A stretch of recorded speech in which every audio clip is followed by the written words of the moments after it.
नमस्कार, मैं हूं आपका होस्ट एंड दोस्त सिकंदर दहिया और संसार क्रांति न्यूज चैनल पर दोस्तों आपका स्वागत है। दोस्तों, संसार क्रांति की टीम आज पहुंची है सोनीपत की चाणक्य कोचिंग इंस्टीट्यूट में और यहां की जो संचालक है वो है श्रीमती सुशीला देवी और उनके सुपुत्र विकास जी और संदीप जी हमारे साथ हैं और शिक्षा के क्षेत्र में क्या क्या उपलब्धियां उनकी रही हैं और किस तरीके से शिक्षा के क्षेत्र में विद्यार्थी आज के युवा अपने आप को एक बेहतर भविष्य दे सकते हैं, इन सभी विषयों पर चर्चा करते हैं।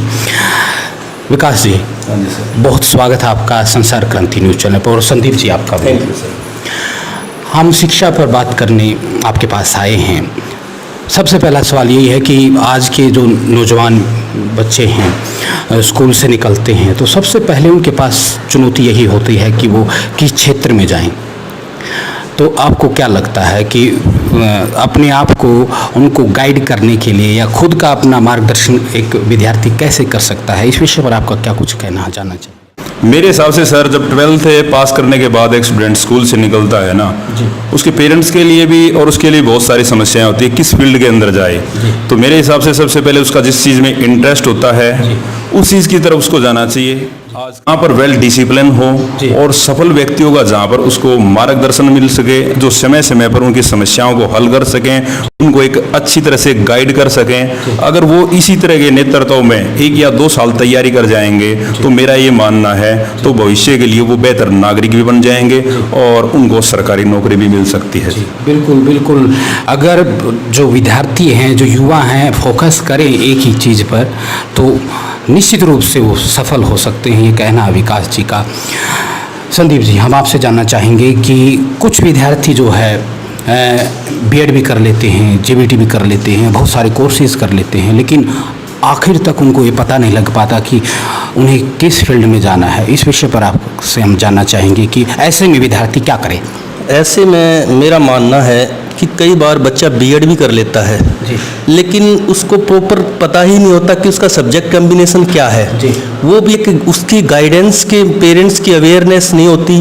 कई बार बच्चे को गाइडेंस सही टाइम पे नहीं मिल पाती कि भाई वो किस प्रकार से चयन करे। तो इस वजह से भी हमारे बहुत सारे हम स्टूडेंट्स देखते हैं भाई बीएड क्लास उन्होंने बीएड कर रखा लेकिन सब्जेक्ट कॉम्बिनेशन नहीं है। तो उसके लिए भी हमें जब जैसे ही हम 12th करते हैं या कॉलेज जाते हैं तो उसके लिए भी एक हमें सफल मार्गदर्शन की आवश्यकता होती है।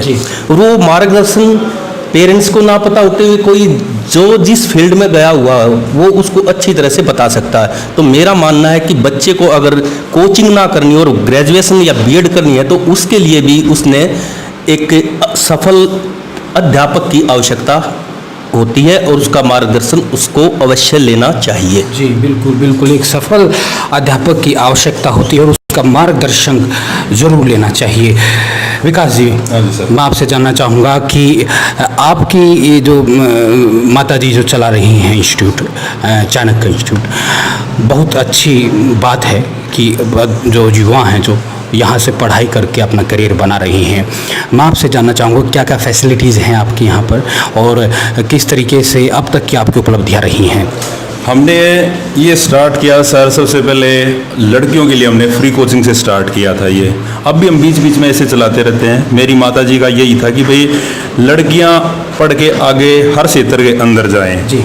तो हमारे यहाँ से बहुत सारी लड़कियां हैं जिनको हमने फ्री कोचिंग दी, जिनकी आर्थिक स्थिति ऐसी नहीं थी और वो आज सरकारी नौकरी पर हैं। ठीक है, वो तो ये एक बहुत बड़ी उपलब्धि है। अगर ऐसा बच्चे को हमने गाइड किया, उसके पास ऐसी कंडीशन नहीं थी और वो पूरी लाइफ हमें इस चीज़ के लिए याद रखेगा जी। ठीक है, बिल्कुल याद रखेगा। आपने बड़ी अच्छी बात कही। जो सामर्थ्य जिनके पास नहीं है फीस चुकाने का, वो भी यहाँ शिक्षा ग्रहण कर सकते हैं। बिल्कुल, ये तो बहुत ही एक सामाजिक कार्य हम इसको कह सकते हैं। इसमें सर जैसे यहाँ से हम बीच बीच में ऐसे चलाते रहते हैं। आजकल जैसे कोचिंग इंस्टीट्यूट की फीस थी 10,000 15,000 रुपये थी, हमने उस कंसेप्ट को चेंज किया। हमने इस चीज़ को 2 या 2.5